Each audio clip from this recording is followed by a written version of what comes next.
जय हिंद दोस्तों, आज हम लोग देखते हैं वाई पैरामीटर। उम्मीद है कि आप लोग पीछे के वीडियो देख लिए होंगे, जिसमें हम बताए थे कि टू पोर्ट नेटवर्क क्या होता है और फर्स्ट लेके चले थे कि जेड पैरामीटर क्या होता है और उसका उपयोग कहाँ कहाँ करते हैं। तो चलिए अभी हम लोग देखते हैं कि वाई पैरामीटर क्या होता है। तो आप लोग वीडियो में बने रहिएगा। चलिए देखिए, एक बात बता रहे हैं, आप लोग अगर वीडियो अच्छा लगता है, अगर आप लोग का समझ में अच्छा तरह से आता है तो आप लोग कमेंट में ज़रूर बताइएगा कि वीडियो कैसा है। ओके, क्योंकि आप कमेंट करते हैं तो हमको और मोटिवेशनल थोड़ा हाई होता है, इसलिए कर रहे हैं आप लोग थोड़ा सा सपोर्ट कीजिए। अगर आप लोग का अच्छा लग रहा है तो इसको शेयर एंड सब्सक्राइब कीजिए। ओके, चलिए देखिए यहाँ पर सेकेंड नंबर क्या है, वाई पैरामीटर। तो ध्यान दीजिए वाई पैरामीटर क्या होता है। देखिए, जिस तरह से हम जेड पैरामीटर हम बताए थे उसी तरह से वाई पैरामीटर है और कुछ नहीं है। बस इसका क्या है, जेड पैरामीटर का उल्टा क्या होता है, वाई पैरामीटर। तो वहाँ पर हम लोग क्या करते थे, वहाँ पर हम इक्वेशन के किसका था, तो V1 एंड V2 का, लेकिन यहाँ पर वाई पैरामीटर है तो यहाँ पर I1 एंड I2 का इक्वेशन होगा। तो देखिए ध्यान से, देखिए I1 एंड I2। तो चलिए ऊपर से देखते हैं। यहाँ पर देखिए वाई पैरामीटर क्या है। तो देखिए इसमें भी आपको 4 टर्मिनल होगा, 2 2, 1 टर्मिनल, 2 टर्मिनल, 3 टर्मिनल और 4 टर्मिनल। इसका फिर इनपुट पोर्ट का वोल्टेज हो गया और करंट हो गया, आउटपुट पोर्ट का वोल्टेज हो गया और करंट हो गया। अब देखिए I1 जो है, I1 is equal to function है V1 एंड V2। इसका मतलब क्या हुआ कि I1 किस पर डिपेंड कर रहा है, I1 डिपेंड कर रहा है V1 एंड V2 पर। किस पर डिपेंड कर रहा है, तो V1 एंड V2 पर। और I2 किस पर डिपेंड कर रहा है, तो V1 एंड V2। इसका मतलब कि वाई पैरामीटर में हमको जो करंट है वो वोल्टेज पर डिपेंड करता है, लेकिन जेड पैरामीटर में जस्ट इसका उल्टा था कि नहीं। उसी प्रकार से यहाँ पर देखिए, तो I1 एंड I2 क्या, I1 एंड I2 को हम क्या बोले, डिपेंडेंट वेरिएबल, और V1 एंड V2 को क्या बोले हम, इंडिपेंडेंट वेरिएबल। तभी आपको यहाँ पर वाई पैरामीटर निकलेगा। ओके, अब देखिए यहाँ पर अगर V1 V2 पर डिपेंड करेगा और V2 V1 पर डिपेंड करेगा, इसका मतलब क्या हुआ कि एक वोल्टेज दूसरा वोल्टेज पर डिपेंड करेगा, दूसरा वोल्टेज पहला वोल्टेज पर डिपेंड करेगा, तो वाई पैरामीटर एग्जिस्ट नहीं करेगा। समझ गए, एग्जिस्ट तभी करेगा जब यहाँ पर I1 डिपेंड करेगा V1 एंड V2 पर। इसका मतलब क्या, करंट हमेशा डिपेंड करेगा किस में, तो वाई पैरामीटर में V1 एंड V2 पर, यानी वोल्टेज पर। समझ गए, अगर वोल्टेज ही एक दूसरे पर डिपेंड करेगा तो क्या लिखा है यहाँ पर, then Y parameter does not exist. Exist का मतलब क्या होगा कि वाई पैरामीटर हम लोग नहीं उसको अच्छा तरह से बना सकते हैं। अच्छी तरह से क्या, वाई पैरामीटर बनेगा ही नहीं जब एक वोल्टेज दूसरा वोल्टेज पर डिपेंड करेगा। तो समझ गए। अब देखिए ध्यान से, यहाँ पर I1 I2 लिख दिए इज इक्वल टू, इसको क्या बोलते हैं, वाई पैरामीटर। इसको क्या बोले थे, देखिए V1 एंड V2 को क्या बोले, V1 एंड V2 के इंडिपेंडेंट वेरिएबल। तो यहाँ शॉर्ट में लिख दिए IV, independent variable. I1 I2 के यहाँ पर क्या लिखे थे हम, डिपेंडेंट वेरिएबल, इसलिए इसको शॉर्ट में लिख दिए DV। अब ध्यान दीजिएगा आप लोग, यहाँ पर देखिए I1 इज इक्वल टू, ठीक है, आप लोग को मालूम होगा कि मैट्रिक्स में 2 मैट्रिक्स का हम गुना करते हैं तो कैसे होता है, रो से कॉलम, रो से कॉलम। तो देखिए यहाँ पर ये रो हो गया तो फर्स्ट रो फर्स्ट कॉलम से, तो इससे इसमें गुना होगा, इससे इसमें गुना होगा। तो देखिए I1 इज इक्वल टू क्या होगा, Y11 V1, Y11 V1 plus Y12 V2, Y12 V2। अब इक्वेशन 2 में देखिए, ध्यान दीजिएगा, इक्वेशन 2 में देखिए I2 इज इक्वल टू इसका रो इसका कॉलम, इसका मतलब क्या, Y21 इंटू V1। अब इससे इसमें Y22 इंटू V2, इसको हम क्या मान लिए, फर्स्ट को मान लिए इक्वेशन 1 और इक्वेशन 2। अब आप लोग को पता होगा कि जो हम जेड पैरामीटर में क्या बताए थे कि ये KVL इक्वेशन है, लेकिन वाई पैरामीटर हमेशा KCL इक्वेशन होता है। क्यों KCL इक्वेशन है, क्योंकि यहाँ पर करंट का वैल्यू दे रहा है। देखिए करंट का इक्वेशन दे रहा है यहाँ पर, देखिए ये भी एक तरह से Y11 इम्पीडेंस एडमिटेंस गुने V1 क्या होता है, करंट होता है। ये भी क्या होता है, एडमिटेंस गुने V2 क्या हो गया आपको यहाँ पर करंट हो गया। तो ये भी करंट है, ये भी करंट है, ये भी करंट है। तो ये क्या होगा, कहाँ से आया, तो KCL इक्वेशन से। समझ गए। अब देखिए केस 1, ध्यान दीजिएगा केस 1 में। केस 1 में कह रहा है कि when V2 is equal to 0। अब हमको बताइए कि जेड पैरामीटर में दो केस लेके चलते, केस 1 और केस 2।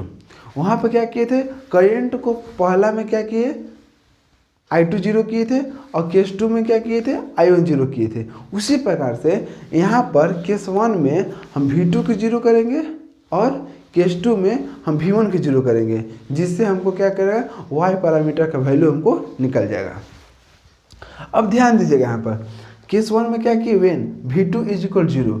अब आप लोग बताइए कि वोल्टेज कब 0 होगा। आप लोग हम बहुत अच्छा तरह से बता चुके हैं कि वोल्टेज 0 तब होगा जब जिसके क्रॉस हम वोल्टेज 0 कर रहे हैं उसके क्रॉस शॉर्ट सर्किट कर देंगे।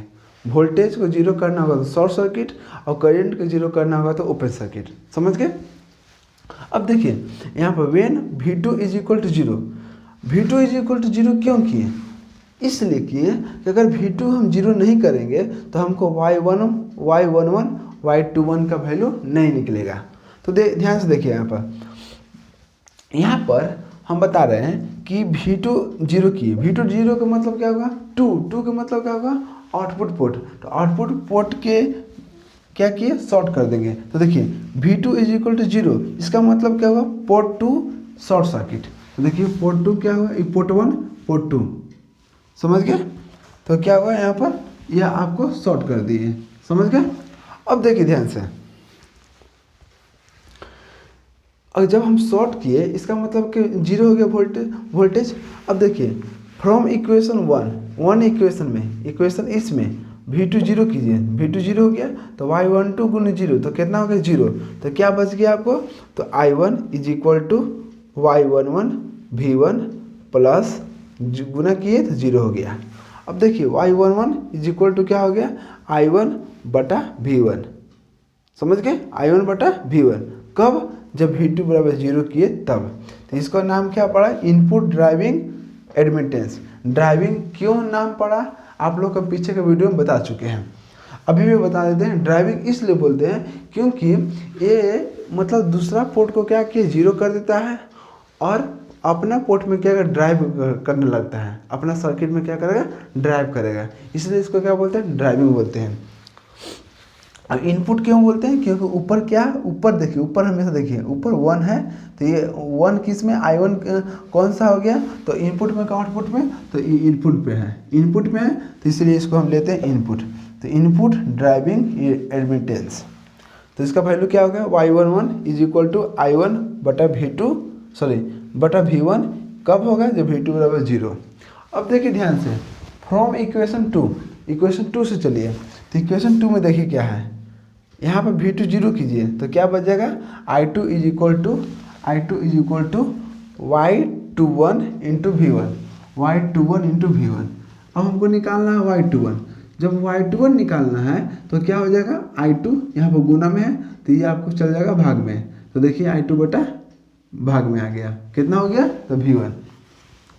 जब यहाँ पर हम क्या किए, V2 0 किए तब हमको वैल्यू क्या आया, Y21 आ गया। एक तरह से देखिए ना कि हम जब एक वोल्टेज को, जब हम आउटपुट वोल्टेज के हम 0 किए, अभी मतलब एक केस 1 में हम आउटपुट वोल्टेज को 0 किए तो हमको 2 पैरामीटर निकलेगा। टोटल पैरामीटर कितना होता है, 4 होता है। कितना होता है, 1 2 3 4, 4 गो में मतलब एक को जब हम सेकेंड को मतलब क्या उसको बोलते हैं, जब पोर्ट 2 को 0 करेंगे, पोर्ट 2 को जब 0 करेंगे तो 2 पैरामीटर निकलेगा, और पोर्ट 1 को 0 जब करेंगे केस 2 में तो उसमें 2 निकलेगा। यही आपको है, मैं और इसमें कुछ नहीं, बहुत इजी है, बहुत आप लोग ध्यान से बस इसको देखिए। अब देखिए केस 2 में कह रहा है कि हम लोग का वैल्यू निकालना है। किसका वैल्यू निकालना है, इसका तो निकल गया Y11 और Y21 के निकल गया, मतलब Y11 और Y21 के निकल गया। अब निकालना किसका है, तो Y12 और Y22। तो ध्यान दीजिए Y12 और Y22 कब निकलेगा, जब हम V1 को 0 करेंगे तब ना। तो देखिए केस 2 में V1 को क्या किए 0 किए। V1 के 0 का मतलब क्या होगा कि V1 पोर्ट 1 के वोल्टेज है कि पोर्ट 2 के, तो पोर्ट 1 के हैं। तो देखिए यहाँ पोर्ट 1 शॉर्ट सर्किट, वोल्टेज 0 का मतलब शॉर्ट सर्किट। तो देखिए यहाँ पर शॉर्ट कर दिए, किए शॉर्ट को। शॉर्ट करने से क्या होगा V1 = 0। अब आउटपुट हमको क्या होगा V2। अब देखिए यहाँ से इक्वेशन 1 से हमको क्या करना V1 0, तो इक्वेशन 1 में V1 0 कर देंगे तो क्या बच गया I1 = Y12। देखिए I1 = Y12 इंटू V2। अब यहाँ देखो Y12 निकालना, Y12 निकाल लिए = I1 बटा इस गुना में इसको लेके आ जाएगा तो डिवाइड हो जाएगा, तो डिवाइड कर दिए कितना V2। अब Y12 कब निकला है, इसका कंडीशन क्या है, तो V1 = 0 किए तब निकला। उसी प्रकार से इसका नाम हो गया इनपुट ट्रांसफर एडमिटेंस। क्यों इनपुट, क्योंकि ऊपर 1 है, इसका मतलब इनपुट का करंट है। अब यहाँ पे देखिए इसका नाम नहीं देखे थे, आउटपुट ट्रांसफर। आउटपुट क्यों पड़ा, क्योंकि यहाँ पर आउटपुट करंट है। और ट्रांसफर क्यों पड़ा, क्योंकि I2 से V1, इसका मतलब 2 से 1 जा रहा है, मतलब पोर्ट 2 से पोर्ट 1 में जा रहा है, तो वो ट्रांसफर हो रहा है, तो उसको हम क्या बोलते हैं ट्रांसफर एडमिटेंस। एडमिटेंस क्यों बोलते हैं, क्योंकि आप लोग को मालूम होगा कि I2 बटा मतलब करंट बाय वोल्टेज क्यों क्या बोलते हैं एडमिटेंस, और वोल्टेज बाय करंट को क्या बोलते हैं इम्पीडेंस। समझ गए। अब देखिए केस 2 में क्या करेंगे, मतलब फ्रॉम इक्वेशन 2 में भी क्या करेंगे V1 0 करेंगे। तो देखिए जब फ्रॉम इक्वेशन ए है इसमें भी V1 0 किए, 0 हो गया तो पूरा 0 हो गया, तो बचा कौन I2 = Y22 V2। I2 = Y22 V2। अब देखिए Y22 का वैल्यू निकाल लिए तो कितना हो गया I2, यहाँ गुना में तो इधर इसको कर दीजिएगा V2 तो डिवाइड हो गया, तो V2 क्या होगा भाग में आ गया। तो कब आया जब V1 किए 0, तो V1 यहाँ 0 कर दिए। इसका नाम क्या हुआ आउटपुट ड्राइविंग एडमिटेंस। आउटपुट क्यों नाम पड़ा, क्योंकि ऊपर देखिए हमेशा ऊपर देखिए, ऊपर में इनपुट है कि आउटपुट है, तो यहाँ देखिए आउटपुट करंट है, इसलिए इसको हम आउटपुट बोलते हैं। ड्राइविंग क्यों बोलते हैं आप लोग को पता है, एडमिटेंस क्यों बोलते हैं अब बता चुके हैं। अब देखिए लास्ट पॉइंट क्या कहता है, that's why this parameter also called short circuit parameter. Very very important, आप लोग इसको देखिए। कह रहा है कि जो ये पैरामीटर है, कौन पैरामीटर, वाई पैरामीटर जो है, वाई पैरामीटर वो क्या है, शॉर्ट सर्किट है कि ओपन सर्किट है। आप लोग को बता चुके हैं कि जो जेड पैरामीटर क्या था ओपन सर्किट। क्यों, क्योंकि हम करंट को 0 करते हैं तब हमको जेड पैरामीटर निकलता है। करंट 0 का मतलब क्या होगा ओपन सर्किट। और यहाँ पर हम क्या कर रहे हैं वोल्टेज को 0 कर रहे हैं, कभी V1 तो कभी V2। और जब वोल्टेज 0 करने का मतलब क्या होगा कि हमको शॉर्ट सर्किट। तो शॉर्ट सर्किट का मतलब क्या हो गया कि वाई पैरामीटर एक तरह से क्या है तो शॉर्ट सर्किट पैरामीटर है। तो चलिए इसमें कुछ और आप लोग को डिटेल से बताते हैं, और इसमें हम सबसे इम्पोर्टेंट बताएंगे आपको टाइप। जिस तरह से हम जेड पैरामीटर बताए थे, क्या बताए थे टी नेटवर्क बताए थे, उसी प्रकार से इसमें हम आपको पाई नेटवर्क बताएंगे, जिससे आपको क्वेश्चन बहुत ज़्यादा पूछता है। तो चलिए इसको यहाँ तक नोट डाउन कीजिए, इसमें हम कुछ और देखते हैं। देखिए दोस्तों अब यहाँ पर देखते हैं कि देखिए यहाँ पर ले लिए हम एक फिगर ले लिए, ठीक है, और उसमें देखिए हम इसमें से निकाले इनपुट क्या बोलते हैं इनपुट एडमिटेंस निकाले, और यहाँ पर क्या निकाले आउटपुट एडमिटेंस। तो ध्यान दीजिएगा जिस तरह से हम जेड पैरामीटर में सब चीज़ कैलकुलेट किए थे उसी प्रकार से यहाँ पर हम करेंगे। तो देखिए ध्यान से कि जब हम इनपुट एडमिटेंस निकाले तो इनपुट एडमिटेंस का फॉर्मूला क्या होता है, तो इनपुट, अब देखिए अगर इनपुट के क्रॉस निकालेंगे एडमिटेंस तो हम इनपुट का वोल्टेज और करंट लेंगे। तो ध्यान दीजिए इनपुट का करंट बटा इनपुट का वोल्टेज। उसी प्रकार से जब हम आउटपुट एडमिटेंस निकाले तो क्या किए वाई आउटपुट = I2 बटा V2। अब ध्यान दीजिए, अब आप लोग के दिमाग में चल रहा कि दोनों का देखिए ध्यान से, यहाँ पर y इनपुट और y11 का वैल्यू दोनों का सेम आया था। कितना आया था, तो I1 बटा V1, तो दोनों सेम वैल्यू आया था। इसका मतलब ये थोड़ा है कि आप दोनों का बराबर कर दीजिएगा। क्यों बराबर नहीं होगा, तो ध्यान दीजिए, जब y इनपुट आया तो y इनपुट का वैल्यू भी इतना ही आया था I1 बटा V1, और y11 का जब वैल्यू निकाले थे हम तो उसका भी कितना आया था I1 बटा V1। क्यों, क्योंकि जब हम क्या किए थे, जब y11 का वैल्यू निकाले थे तो हम V2 जीरो किए थे। जब ये जीरो हो गया था तो y11 बराबर क्या होगा, I1 बटा V1। तो देखिए, तो I1 बटा V1, जितना वैल्यू y इनपुट का है उतना ही वैल्यू y11 का है। ठीक है, ऐसे तो वैल्यू बराबर है, लेकिन हम दोनों को बराबर नहीं करेंगे।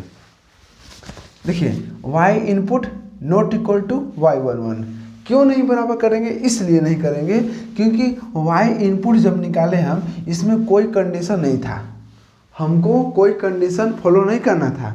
सिर्फ हम इनपुट एडमिटेंस को क्या किए, इनपुट करेंट बटा इनपुट वोल्टेज ले लिए, उसमें कोई हमको कंडीशन का फॉलो नहीं करना पड़ा। इसलिए इसको हम क्या बोलते हैं, अनकंडीशनल। क्या बोलते हैं, अनकंडीशनल, मतलब कोई कंडीशन का फॉलो नहीं किए। और y11 का जब वैल्यू निकाल रहे थे तो हमको कंडीशन का फॉलो किए थे कि V2 को हम क्या किए थे, जीरो रखे थे, इसलिए इसको हम बोलते हैं कंडीशनल।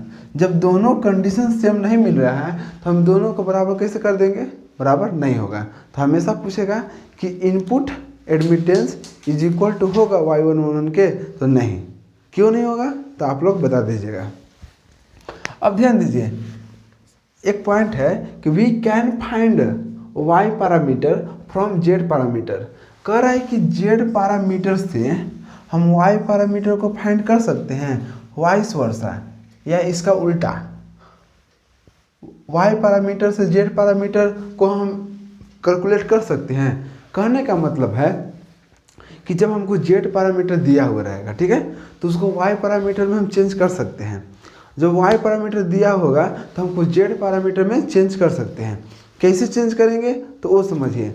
अब आप ये दिमाग मत लगाइएगा, जैसे मान लीजिए कि बोलिएगा कि एडमिटेंस का उल्टा होता है इम्पिडेंस, और इम्पिडेंस का उल्टा होता है एडमिटेंस। इसका मतलब ये मत कीजिएगा कि उसको उल्टा कर दीजिएगा, नहीं, उसका भी, क्योंकि दोनों का कंडीशन अलग अलग है, इसलिए हम दोनों को सेम नहीं करेंगे। तो कैसे हम वैल्यू निकालेंगे, जब हम इम्पिडेंस का वैल्यू दिया रहेगा और उसको हमें एडमिटेंस निकालना है, तो ध्यान दीजिए उसका फॉर्मूला देखिए यहाँ पर। जब हमको दिया रहेगा इम्पिडेंस z दिया रहेगा तो हमको निकालना होगा y, एडमिटेंस निकालने का फॉर्मूला क्या होगा, ध्यान दीजिए। इसको हम 1 नंबर देते हैं, 1 नंबर 2 नंबर, दोनों फार्मूला आप लोग याद रखिएगा। y देखिए, y मतलब क्या होगा, एडमिटेंस। एडमिटेंस जब निकालेंगे तो z को क्या करें, इन्वर्स कर देंगे। अब आप लोग पढ़े होंगे 12th में कि जब इन्वर्स करते हैं तो क्या होता है, तो यहाँ पर एडजॉइंट z का एडजॉइंट कर देना है बटा डिटर्मिनेंट z। डिटर्मिनेंट भी आप लोग को बता चुके हैं और ज्वाइंट भी निकालने के लिए बता चुके हैं। तो अगर आपको नहीं आता है तो इसी चैनल पर आप इसको वीडियो देख सकते हैं। तो ध्यान दीजिए यहाँ पर। तो अब देखिए हमको, अब मान लीजिए कि हमको y पैरामीटर दिया होगा, ठीक है, और हमको निकालना z पैरामीटर। तो z पैरामीटर का फॉर्मूला हो गया, y पैरामीटर का इन्वर्स कर देंगे।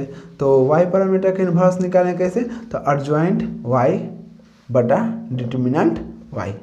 ओके, अब देखिए, अब इसका कहने का मतलब कि but this is not always true, मतलब ये सही तो है लेकिन हमेशा काम नहीं देगा। काहे काम नहीं देगा, अब बताइए। ये जो मेथड है ये आपको सही है, लेकिन ये मेथड तब काम नहीं देगा जब यहाँ पर डिटर्मिनेंट हमको 0 आ जाएगा। देखिए, जब हमको डिटर्मिनेंट अगर डिटर्मिनेंट z का हम निकालेंगे, अगर 0 आ जाएगा या इसका 0 आ जाएगा, तो बताइए, तो 0 से कोई चीज़ में हम भाग देते हैं तो क्या होता है, इन्फिनाइट होता है। समझ रहे हैं ना, जिसका कोई वैल्यू निकलेगा ही नहीं। तो पहले ये चेक कर लेना हमको कंडीशन। ये जो मेथड तभी लगाइएगा जब ये चेक कर लीजिए कि जिसको हम निकाल रहे हैं उसका डिटर्मिनेंट हमको 0 नहीं आना चाहिए। अगर 0 आ गया तो हमको कैलकुलेट नहीं होगा। अगर 0 हमको नहीं आया तब तो आसानी से आपको कैलकुलेट हो जाएगा। तो वही कर रहे हैं यहाँ पर, but this is not always true. Always true, हमेशा ये सही नहीं होगा। कब कब सही नहीं होगा? जब जब डिटरमिनेंट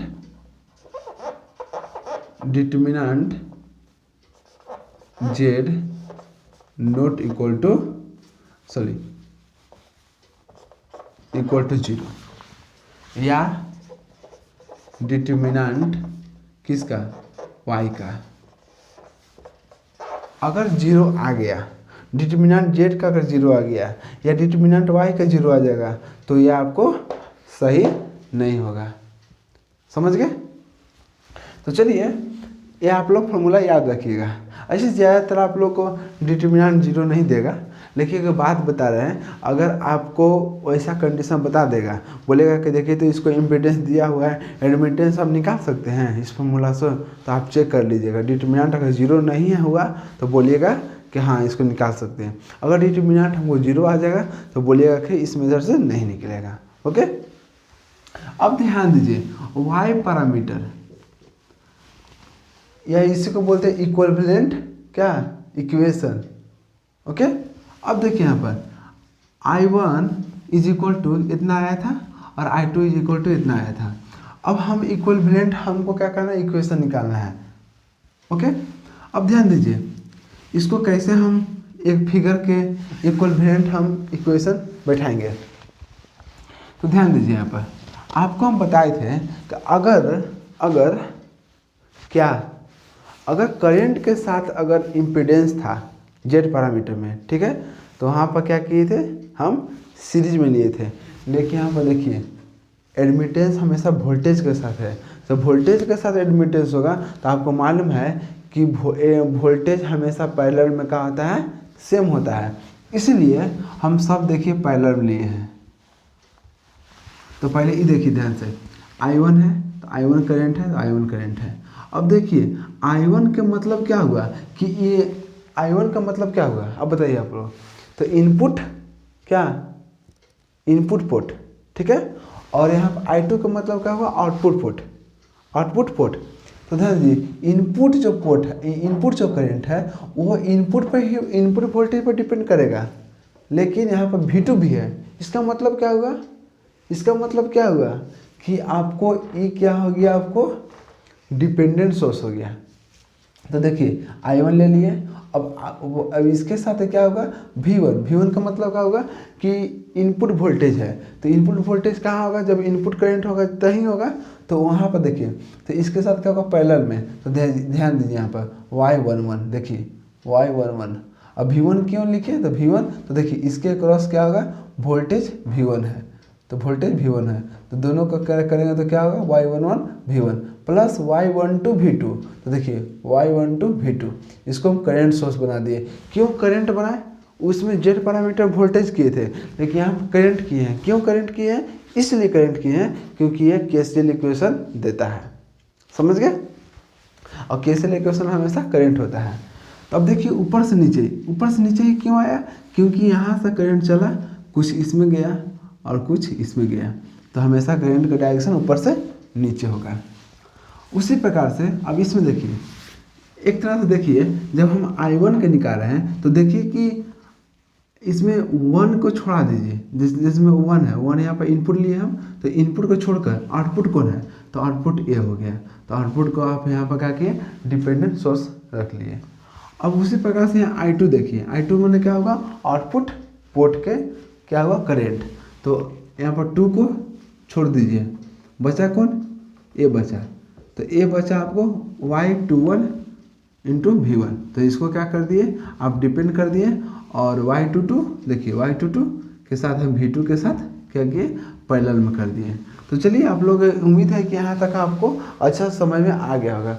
इसी में आप लोग को पूछता है कि जेड पैरामीटर का क्या बोलते हैं? जेड पैरामीटर का बोलेगा ना कि देखिए यहाँ पर Y parameter, sorry pi network का बोलेगा कि जेड पैरामीटर।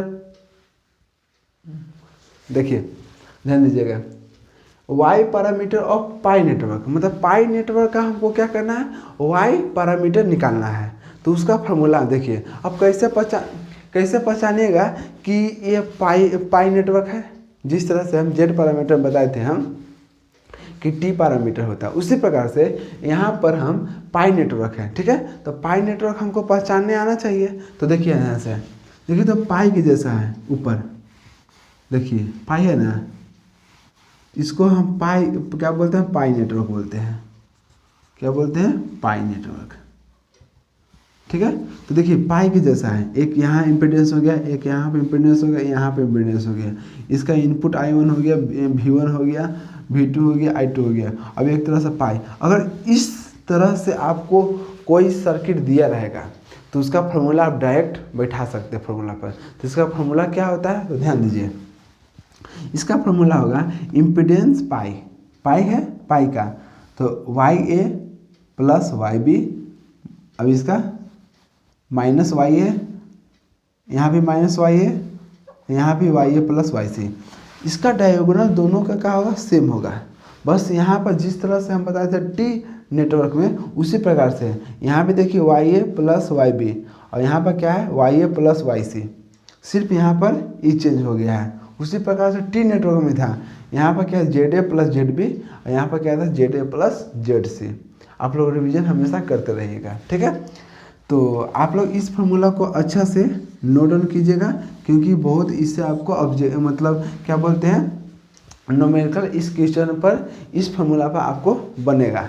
तो चलिए मिलते हैं नेक्स्ट वीडियो में। अगर इस वीडियो को आपको अच्छा लगा होगा, अगर पूरा तरह से आपको समझ में आया होगा, अगर नहीं समझ में आता है तो आप एक वीडियो मतलब दोबारा और देख लीजिए। मतलब उम्मीद है कि आप लोग को बहुत अच्छा तरह से इस वीडियो से मतलब समझ में आ जाएगा। लेकिन अगर आप अच्छा से देखिए, मतलब ध्यानपूर्वक देखते होंगे तब, क्योंकि ये भी होता है कि मतलब वीडियो हम चालू कर दिए और ध्यान कहूँ और है, तो उसमें भी टीचर का गलती नहीं है।